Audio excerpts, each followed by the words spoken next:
Hi. AOTR гэх Roblox-ын тоглоомын beginner guide. Энэ нь мэдээж Roblox-ын тоглоом. Хэрв та хурдан хөгжмөөр байвал stall farm хийх хэрэгтэй. Тэрнээс өмнө та тоглоом ойлгох хэрэгтэй байна. E дээр дарж баруун хүүгээ гарах бөгөөд E-гээ хоолтолж байгаа үед space-а удаан дарвал хурдан явах боломжтой.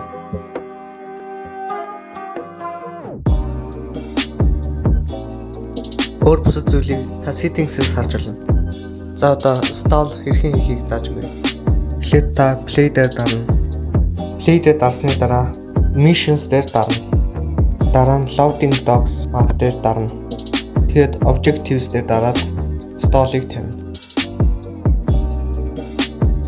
Яадаг вэ гэхлээр тоглоомыг илүү хэцүү болгож илүү их мөнгө болон XP авдаг. Энэ дээр харагдаж байгааг тодорхойлно. Дөнгөж эхэлж байгаа болохоор та E- rank байгаа.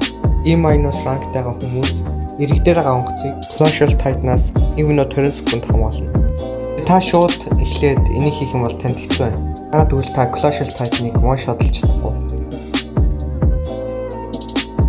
Rank-а ихсэхийн тулд equipment дээр дараад өөрийнхөө equipment-ийг сайжруулна. Энд харж байгаачлан 500 голдоор E grade олгож байна.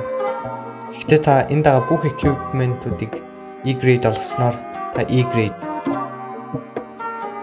Skill авахын тулд энд байгаа peso-уудыг нээж доошлосоор skill авна.